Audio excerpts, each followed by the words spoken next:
बिस्मिल्लाहिर्रहमानिर्रहीम। अस्सलाम वालेकुम स्टूडेंट्स। आज के इस लेक्चर में हम फिफ्थ जनरेशन के बारे में बात करेंगे। फिफ्थ जनरेशन के जो कंप्यूटर्स हैं वो उनकी बेस किन चीज़ पे है, वो है आर्टिफिशियल इंटेलिजेंस। आर्टिफिशियल मीन मसनूई, इंटेलिजेंस जहानत मीन हमने ऐसी फिफ्थ जनरेशन बना रहे हैं जिसमें हम मसनूई जहानत के तौर पे इंसान की तरह मशीन से वर्कआउट करवा रहे हैं। फिफ्थ जनरेशन कंप्यूटर जो है ये डेवलपमेंट स्टेज पे हैं। इसमें मुख्तलिफ एप्लीकेशंस जो हैं वो बनाई जा गई हैं, जिसमें वॉइस रिकॉग्नाइजेशन आपने अक्सर देखा होगा कि आपके जो मुख्तलिफ आइडेंटिफिकेशन या सिक्योरिटी के लिए आप ऐसी चीज़ों को यूज़ कर रहे हैं आजकल जो कि आर्टिफिशियल इंटेलिजेंस की बेस पे वॉइस रिकॉग्निशन में आपकी आवाज़ को पहचाना जाता है और आपकी आवाज़ को पहचानने पर ही कोई ना कोई एक्शन परफॉर्म किया जाता है। इस तरह आई कांटेक्ट में आपकी आईज़ को बाकायदा तौर पे उस मशीन के थ्रू जो है उसके लेंस जो है उनके थ्रू उसको आइडेंटिफाई किया जाता है। इस तरह आपकी फेस डिटेक्शन है। फेस डिटेक्शन में आपके जो मुख्तलिफ पासवर्ड्स जो हैं वो आपके फेस की बुनियाद पर होते हैं। आजकल बहुत से मोबाइल जो हैं वो इसी टेक्नोलॉजी की बेस पे बन रहे हैं। Fifth generation computer devising based on artificial intelligence. Fifth generation जो कंप्यूटिंग डिवाइसेस हैं उनकी बेस क्या है, वो आर्टिफिशियल इंटेलिजेंस है। उसकी base are still in development stage, जो कि अभी तक डेवलपमेंट स्टेज पर है। Through there are some application such as voice recognization that are being used today. और उसमें कुछ एप्लीकेशन जो हैं वो बनाई गई हैं आर्टिफिशियल इंटेलिजेंस की बेस पे, जिसमें वॉइस रिकॉग्निशन शामिल है।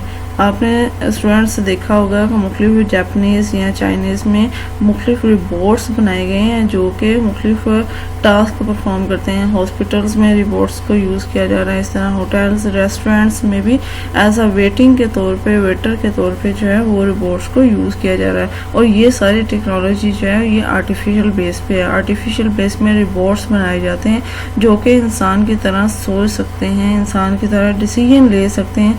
मीन कि उनमें वो तमाम एबिलिटीज़ मौजूद होती हैं जो कि एक इंसान में मौजूद होती हैं।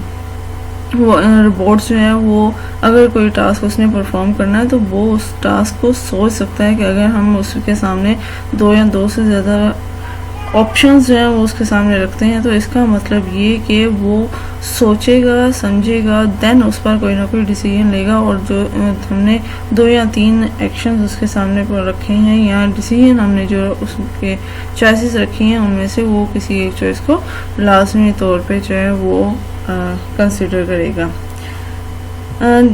The use of parallel processing and superconducting to help to make artificial intelligence a reality। वो कह रहा है कि जो पैरेलल प्रोसेसिंग हो रही है या सुपर कंडक्टर्स हैं वो हेल्प करते हैं किस चीज़ को, एक आर्टिफिशियल इंटेलिजेंस को एज अ रियलिटी के तौर पे शो करवाने के लिए।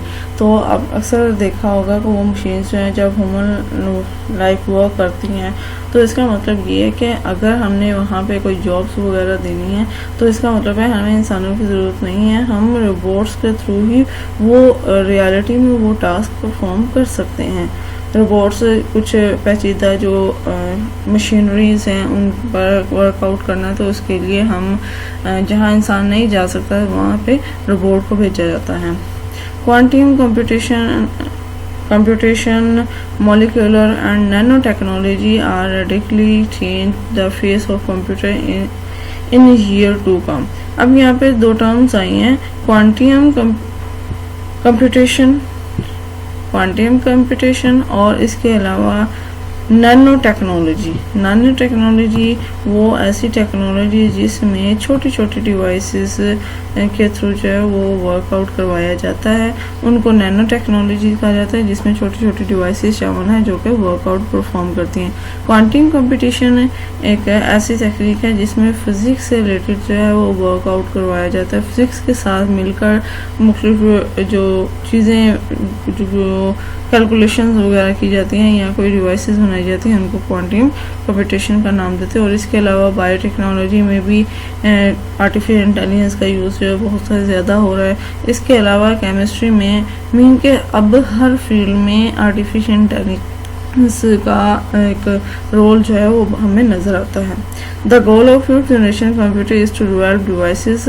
جو ففتھ جنریشن کا گول ہے ان کا جو اسکوپ ہے وہ کیا ہے کہ انہوں نے ایسی ڈیوائسز ڈیولپ کرنی ہے that response to natural language, جو کہ نیچرل لینگویج سمپل جو لینگویج ہے جو اس طرح انسان جو ہے وہ بول رہے ہیں اسی لینگویج پہ وہ رسپانس کریں, and capable of learning and self organization, اور اس میں سیکھنے کی صلاحیت ہو, اور اس کے علاوہ وہ سیلف آرگنائزیشن جو ہیں وہ کر سکیں. اسٹوڈینٹس روبوٹ کے بارے میں تو آپ نے بہت زیادہ دیکھا ہوگا, سوچا ہوگا. روبوٹک کیمراز آ چکے ہیں, اور اگر آپریشن تھیٹرز میں کوئی کمپلیکیٹڈ آپریٹر جو پرفارم کروانے ہیں ان کے لیے بھی روبوٹس یوز کیا جا رہا ہے. فیلڈ میں بایو فیلڈ میں اور ایگریکلچر فیلڈ میں بھی روبوٹس کا استعمال جو ہے وہ آج کل بہت کامنلی یوز ہو رہا ہے.